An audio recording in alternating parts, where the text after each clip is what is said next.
Hello friends, welcome to our channel trending Pradesh. Students, आज 20th of में है और आज से झारखंड से रिलेटेड जितने भी इंपॉर्टेंट करंट अफेयर्स बन सकते हैं एग्जाम पॉइंट ऑफ व्यू से, उन सभी पर हम लोग डिस्कशंस करने वाले हैं। और अंत में मैं आपसे 2 क्विज क्वेश्चंस भी पूछूंगा जिसका आंसर आपको कमेंट बॉक्स में करना है। एक क्विज क्वेश्चन आपका झारखंड करंट अफेयर्स से रिलेटेड होगा और दूसरा क्विज क्वेश्चन आपका झारखंड जीएस से रिलेटेड होगा। और आज जितने भी क्वेश्चन डिस्कस करेंगे ना, उसमें मैं आपको स्पेसिफिकली बताते चलूँगा कि कौन सा क्वेश्चन आपका जेएसएससी जेपीएससी से रिलेटेड है और कौन सा क्वेश्चन आपका जेपीएससी के इंटरव्यू तक से रिलेटेड है। ठीक है, क्योंकि आज का क्वेश्चन कुछ इसी पर्पज़ से बनाया गया है। जितने भी क्वेश्चन है, चाहे वो स्मार्ट सिटी से रिलेटेड हो या फिर आपका इनोवेशन से रिलेटेड हो। चलिए, पहला क्वेश्चन है आज का, 18 मई को किस जिला प्रशासन ने राउंड टेबल इंडिया ट्रस्ट के साथ एमओयू किया है। तो इस प्रकार का जब कभी भी आपको एमओयू वाला टाइप का क्वेश्चन हो ना, एमओयू मतलब मेमोरेंडम ऑफ अंडरस्टैंडिंग, तो इस टाइप का क्वेश्चन हो तो इसमें 2 चीज़ आपको जानना पड़ता है कि 2 पार्टिसिपेटिंग बॉडीज़ कौन कौन सी है और ऑब्जेक्टिव क्या है। इससे ज़्यादा कभी भी आपसे एमओयू से रिलेटेड क्वेश्चंस नहीं पूछने वाला, चाहे वो आप नेशनल लेवल पे पढ़े चाहे आप स्टेट लेवल पर। तो ये जो एमओयू किया गया है आपका रांची जिला प्रशासन का ये इनिशिएटिव है और इसके सिग्नेचर्स किए गए हैं आपके रांची के डीसी छवि रंजन के द्वारा। अब थोड़ा हम लोग पॉइंट वाइज इसे देख लेते हैं। यहाँ पर एक्सप्लेनेशन इंग्लिश में लिखा हुआ है, रांची जिला प्रशासन के द्वारा कोविड अस्पतालों में इलाज की बेहतर व्यवस्थाएं उपलब्ध हो सके, इसी उद्देश्य के साथ राउंड टेबल इंडिया ट्रस्ट के साथ एमओयू किया गया है। ट्रस्ट ने वन मोर ब्रेथ, ये उस प्रोग्राम का नाम है, जिला प्रशासन के साथ एमओयू किया है। मतलब इस प्रोग्राम के तहत जो है रांची जिला प्रशासन के साथ एमओयू किया गया है। इस एमओयू के तहत अस्पतालों में चिकित्सा उपकरण उपलब्ध कराए जाएंगे जिसमें oxygen bed, oxygen concentrator, bed slide table या मल्टीपैर मॉनिटर्स शामिल हैं। अब यहाँ पर ना हॉस्पिटल यहाँ पे मैंने नहीं लिखा, ये अप्लाई किया जाएगा आपका सदर हॉस्पिटल जो कि आपका रांची में है, और एक आपका मतलब रांची में ही आपका एक बुंडू जगह पड़ता है, बुंडू प्रखंड, वहाँ का आपका सीएचसी हॉस्पिटल में से रखा जाएगा। चलिए, सेकंड क्वेश्चन है आपका, इसे समझिएगा क्यों ये इंपॉर्टेंट मैं बोल रहा हूँ। जो जेपीएससी के एस्पिरेंट्स हैं वो इस क्वेश्चन को अच्छे से समझिए, और जो भी अभी सीएचएसएल सीजीएल देने वाले हैं ना, जिनका आपका सीजीएल में जिनका टायर 3 होगा या फिर आपका सीएचएसएल में टायर 2 होगा, जहाँ पर आपको ऐसे लिखने को मिलता है, वहाँ पर आप इस तरह के क्वेश्चंस को कोट कर सकते हैं। और मानिए ये काफ़ी मार्क्स फेचिंग होता है। अगर आपको मेरी बात में विश्वास नहीं है तो आप आरटीआई फाइल करिए और कॉपी को मंगाइए किन्हीं का जिन्होंने टॉप करा है, आप वहाँ पर देख सकते हैं यहाँ पर अच्छे से कि जो एग्जाम्पल्स कोट करने पे कैसे मार्क्स अच्छा होता है, इंक्रीज होता है। चलिए, सेकंड क्वेश्चन है, केंद्रीय आदिवासी मामलों के मंत्रालय ने आदिवासी बच्चों को डिजिटल तरीके से शिक्षित करने के उद्देश्य से किस कंपनी के साथ एमओयू किया है। तो ना आपको ये हेल्प किस प्रकार करेगा मैं बता रहा हूँ। आप ना इससे जेएसएससी में ये क्वेश्चन आप एक्सपेक्ट नहीं कर सकते, ना ही आप जेपीएससी के प्री में ये क्वेश्चन एक्सपेक्ट करेंगे, लेकिन आप मेंस में और आपका जो इंटरव्यू है वहाँ पर आप इस तरह के जो पॉइंट्स है वो कोट कर सकते हैं। मेंस में आप क्वेश्चन देखें ना, चलिए सिंपल ही बताता हूँ। इको का क्वेश्चन आया था इकोनॉमिक्स में, जिसमें आपको बोल दिया गया था कि इंडस्ट्रियल पॉलिसी 2016 को समझाइए, जो आपका 40 मार्क्स का पूछा गया था मेंस में। अगर आपको बेसिक कॉन्सेप्ट ही नहीं पता होगा कि इनिशिएटिव्स क्या क्या लिया गया, यही नहीं पता होगा, तो आप 40 मार्क्स में फ्रेम कर पाएंगे वहाँ पर। आप वहाँ पर सिर्फ कहानी नहीं ना लिख सकते, आपको टू द पॉइंट आंसर करना होता है। क्योंकि अभी लॉकडाउन का समय है तो यहाँ पे ना हेल्थ इशू हो गया, स्टूडेंट्स का शिक्षा हो गया, एग्जाम हो गया, ये सब ना प्रभावित हो रहा है। तो ये सब को आपको जो है ऑर्गेनाइज वे में पढ़ना पड़ेगा कि क्या क्या स्टेप्स लिए जा रहे हैं। तो इसीलिए मैं आपको यहाँ पे इसे बता रहा हूँ इस क्वेश्चन को। और केंद्र जनजातीय मामले के मंत्री कौन है? अर्जुन मुंडा। इस लिहाज से भी आपको पता होना चाहिए ना। तो इसका करेक्ट आंसर हो जाएगा ऑप्शन नंबर डी, माइक्रोसॉफ्ट के साथ एमओयू किया है मंत्रालय ने। अब थोड़ा सा हम लोग इसे पॉइंट वाइज समझ लेते हैं। फर्स्ट पॉइंट है आपका, केंद्रीय आदिवासी मामलों के मंत्रालय ने देश के दूर दराज के इलाकों में रह रहे आदिवासी बच्चों को डिजिटल तरीके से शिक्षित करने के उद्देश्य के साथ माइक्रोसॉफ्ट के साथ एमओयू किया है। माइक्रोसॉफ्ट किस प्रकार से फंक्शन करेगा ये समझिए थोड़ा। माइक्रोसॉफ्ट आदिवासी स्कूलों को डिजिटल शिक्षा मुहैया कराने लायक इंफ्रास्ट्रक्चर तैयार करेगी। साथ ही स्कूलों के लिए एआई, काफ़ी इंपॉर्टेंट पॉइंट है ये, सॉफ्ट कंप्यूटिंग का ज़माना है, जिसमें आपका सबसे इंपॉर्टेंट सब्जेक्ट है artificial intelligence. Internet of things का तो नाम सुना ही होगा आप लोगों ने, आईओटी कहते हैं जिसे हम लोग शॉर्ट में। आर्टिफिशियल इंटेलिजेंस का पाठ्यक्रम अंग्रेजी और हिंदी में भी इसे लागू किया जाएगा, मतलब दोनों मीडियम में इसे लागू किया जाना काफ़ी इंपॉर्टेंट है एआई। अब बिना एआई का तो कोई भी फील्ड आपका फंक्शनल हो ही नहीं सकता अभी। तो अभी जितने भी इनिशिएटिव्स लिए जा रहे हैं ना, झारखंड सरकार हो चाहे सेंट्रल गवर्नमेंट हो, आप पेपर में अभी पढ़ रहे होंगे ना कि झारखंड सरकार भी जो है टीचर्स को शिक्षित करने के लिए बहुत सारे स्टेप्स ले रही है। तो उसमें भी है जो जो टीचर डिजिटल मीडिया में अच्छा है ना, उन्हें एज एन गाइड अपॉइंट किया जाएगा ताकि वो बाकी टीचर्स को एजुकेट कर सकें। ठीक है, तो इन स्कूलों में एकलव्य मॉडल आवासीय स्कूलों से लेकर आकांक्षी जिला को भी शामिल किया गया है। इसमें टोटल आकांक्षी जिला अगर जो हम लोग से जुड़े हैं वो पता होगा कितना टोटल कितने आकांक्षी जिले हैं अभी, टोटल 19 आकांक्षी जिले। और ट्रिक मैं पहले आपको बता चुका हूँ, इसमें 8वीं से लेकर 12वीं तक के लगभग 2.5 लाख बच्चों को डिजिटल तौर पर तैयार किया जाएगा, शिक्षित किया जाएगा। पहले चरण में यह प्रयोग 250 स्कूलों में होगा, जिसमें 50 स्कूलों में विशेष ट्रेनिंग दी जाएगी, स्पेशल ट्रेनिंग। इस कार्यक्रम के तहत 2 तरह से ट्रेनिंग दी जाएगी।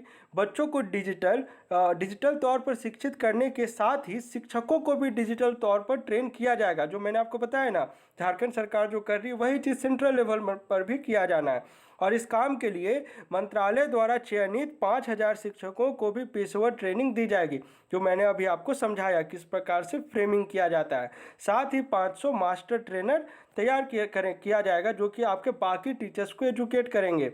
चलिए, थर्ड क्वेश्चन है, काफ़ी इंपॉर्टेंट क्वेश्चन है क्योंकि आपका सेक्शन है पेपर 1 की बात कर रहा हूँ, 2 का नहीं, जिसमें आपको साइंस एंड इनोवेशन है। वहाँ पे इस टाइप के क्वेश्चंस पूछे जा सकते हैं, मेंस हो चाहे प्री हो आपका, चाहे जेएसएससी हो, irrespective of any exams to be conducted in the state. Question है आपका, बंग बंधु इनोवेशन ग्रांट्स, जिसे हम लोग बिग कहते हैं, 2021 में टॉप 10 अंतर्राष्ट्रीय स्टार्टअप्स प्रतियोगिता में झारखंड से किस स्टार्टअप का चयन किया गया? काफ़ी इंपॉर्टेंट क्वेश्चन, एक एक पॉइंट को समझिए इसमें। तो इसका करेक्ट आंसर हो जाएगा option number A, open play menstrual cup. चलिए एक एक करके हम लोग इसके सारे स्टार्टअप्स कौन किनके द्वारा मेन कंट्रीब्यूशन है, बॉडी कौन सी है, ये सब जानते हैं। बंग बंधु इनोवेशन ग्रांट्स, जिसे हम लोग बिग कहते हैं शॉर्ट में, 2021 में टॉप 10 अंतर्राष्ट्रीय स्टार्टअप्स प्रतियोगिता में ओन पेरी मेंस्ट्रुअल कप का चयन किया गया है। इसकी मेजबानी आइडिया और स्टार्टअप बांग्लादेश लिमिटेड की ओर से की गई है। और अभी अगर आप नाम देखेंगे तो आपको काफ़ी कुछ रिकॉल होना चाहिए, क्योंकि इनके बारे में हम लोगों ने पहले पढ़ा हुआ है। इस मेंस्ट्रुअल कप का निर्माण रांची के केयर फॉर्म लैब्स में किया गया है। यह युवा उद्यमी प्रमोद प्रियंजन का स्टार्टअप है। इनका नाम याद रखना, जिनका मेजर कंट्रीब्यूशन रहा है, और ये है आपका उस लैब का नाम। टॉप में आने के बाद कंपनी को आयोजकों से लगभग $1200 प्राप्त होंगे। प्रतियोगिता का परिणाम 16 मई को किया जाएगा, उस समय आएगा तो फिर से रिकॉल कर लेंगे। ये जान लीजिए कि इसकी इनामी राशि कितनी है। ओन पेरी एक स्थायी मेंस्ट्रुएशन स्वच्छता ब्रांड है। इसके डिज़ाइन के लिए किए गए मेंस्ट्रुअल कप को भारत में इसी वर्ष महिला दिवस पर 8 मार्च को लॉन्च किया गया था, जिस समय हम लोगों ने इसके बारे में पढ़ा भी था। चलिए, यह मेंस्ट्रुअल कप उपयोग में बहुत ही आरामदायक है और एक कप 5 साल से अधिक समय तक इसका इस्तेमाल किया जा सकता है।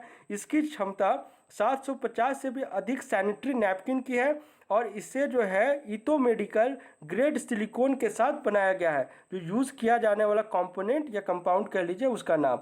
उत्पाद को अब तक UNDP accelerator lab India youth को लैब इंडिया से सम्मानित किया गया है। और इस समय में जब इस स्टार्टअप को इस सम्मान से सम्मानित किया गया था, उस समय भी मैंने आपको इसके बारे में बताया था। तो 2 बार पहले पढ़ चुके हैं, ये तीसरा बार इनके बारे में पढ़ रहे हैं। अब उम्मीद करते हैं ये आइडिया आपके दिमाग में छप गया होगा।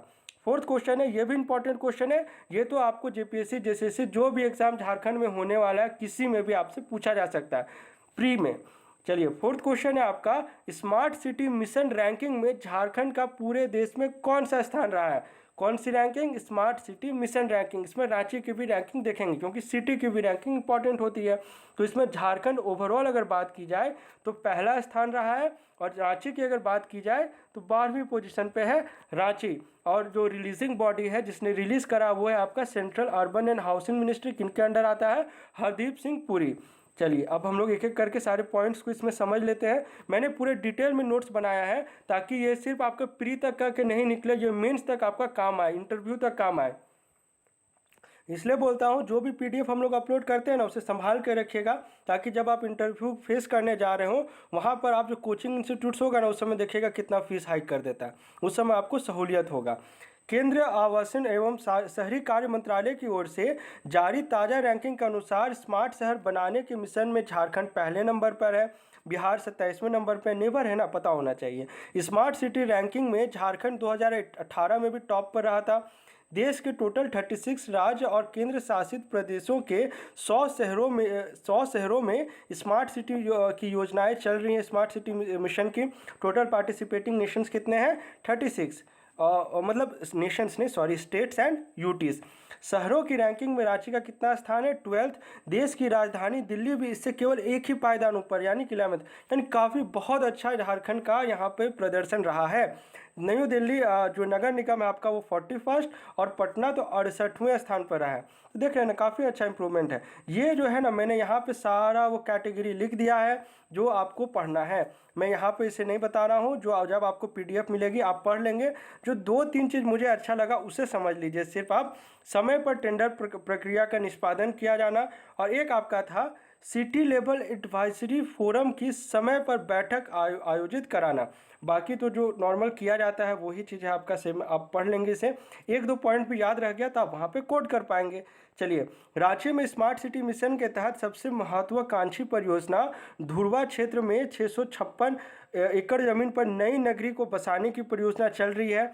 यहाँ दुनिया के अत्याधुनिक शहरों के स्तर का इंफ्रास्ट्रक्चर प्रस्तावित है। इसे प्राइवेट पार्टनर के सहयोग से विकसित किया जाएगा। अगर आपने इंडस्ट्रियल पॉलिसी पढ़ा है तो आप इस टर्म से अच्छे से वाकिफ होंगे। पीपीपी मॉडल क्या होता है? आपका सिंगल विंडो, डबल विंडो, ये सब क्या होता है, ये सब आपको पता होना चाहिए। चलिए, 5वां क्वेश्चन है, झारखंड से किन्हें डेटा एनालिटिक्स में उत्कृष्ट छात्र का पुरस्कार मिला है? तो इसका करेक्ट आंसर हो जाएगा ऑप्शन नंबर बी, हर्ष आनंद। अब थोड़ा सा हम लोग पॉइंट वाइज समझ लेते हैं। रांची के हर्ष आनंद को डेटा एनालिटिक्स में उत्कृष्ट छात्र का पुरस्कार मिला है। उन्होंने द पेनिनसिल्वेनिया स्टेट यूनिवर्सिटी, पेनिनसिल्वेनिया का अगर नाम आए आपको तेल कंपनी का नाम याद आना चाहिए, अमेरिका में है ना, यूएसए एमएस की इन डेटा साइंस एंड एनालिटिक्स की डिग्री प्राप्त की है। उन्होंने डेटा एनालिटिक्स में एमए थीसिस उम्मीदवार के रूप में अनुसंधान में योगदान दिया है। हर्ष चांसलर मेरिट स्कॉलरशिप और एंटरप्रेन्योरियल स्टडीज़ में वॉरेन वी मूसलर फेलोशिप प्राप्त कर चुके हैं। चलिए, अब थोड़ा हम लोग प्रीवियस कुछ क्वेश्चन को डिस्कस कर लें। क्वेश्चन था आपका, मेरा पैड मेरा अधिकार योजना के तहत झारखंड से किस जिले का चयन किया गया है? एक्चुअली कल मुझसे थोड़ा सा टाइपो हो गया था तो मैंने आपका आंसर बता दिया था। इसका आंसर है पूर्वी सिंहभूम। चलिए, थोड़ा सा आज हम लोग पॉइंट वाइज विषय देख लेते हैं। केंद्रीय महिला व बाल विकास मंत्रालय ने चालू वित्त वर्ष, यहाँ पे ये 21-22 नहीं होगा, ये 20-21 होगा क्योंकि ये दिसंबर की बात है, में मेरा पैड मेरे अधिकार योजना के लिए देश के 30 जिलों का चयन किया। टोटल कितना है? 30, जिसमें झारखंड से एक है आपका पूर्वी सिंहभूम। नाबार्ड का आपका स्थापना याद रहना चाहिए, और इसके चेयरमैन कौन है? नाबार्ड की ओर से माँ लक्ष्मी महिला समिति को सैनिटरी पैड बनाने के लिए 2 मशीन, 2 महीने की कार्यशील पूंजी और आवश्यक प्रशिक्षण दिया जाएगा। इसके तहत अंतर्राष्ट्रीय ग्रामीण महिला दिवस के अवसर पर उस समय का टाइम है, नाबार्ड की ओर से वित्त प्रदत्त मेरे पैड मेरा अधिकार योजना का ऑनलाइन उद्घाटन केंद्रीय मंत्री एवं बाल विकास मंत्री स्मृति ईरानी के द्वारा किया गया था, जो कि मैंने आपको प्रीवियस वीडियो लेक्चर में बताया। अब समझ ले, क्वेश्चन था राजमहल ट्रैप किस चट्टान से निर्मित है? तो इसका करेक्ट आंसर हो जाएगा ऑप्शन नंबर सी, बसाल्ट।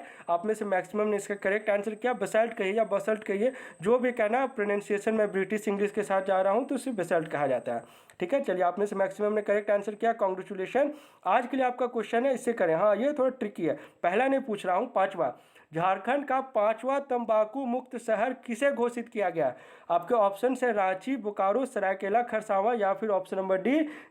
चलिए, पहला बता देता हूँ रांची है, दूसरा बता देता हूँ बोकारो है, सी और डी में से गेस करें। चलिए, 12th क्वेश्चन है आपका, ये भी इंपॉर्टेंट है। इसमें तो सारा का सारा ऑप्शन ही इंपॉर्टेंट है। एक नॉन रेगुलेशन आपको पता होना चाहिए, इसे नॉन रेगुलेशन क्यों कहा गया? नॉन रेगुलेशन प्रांत के रूप में दक्षिणी पश्चिमी सीमांत एजेंसी, जिसे हम लोग साउथ वेस्टर्न फ्रंटियर एजेंसी कहते हैं, उसका गठन कब किया गया था? आपके ऑप्शंस हैं 32, 33, 34 या फिर 1837। आप अपने आंसर को हमें कमेंट बॉक्स में करें। मिलते हैं झारखंड के अगले वीडियो लेक्चर में। Thanks for watching this video.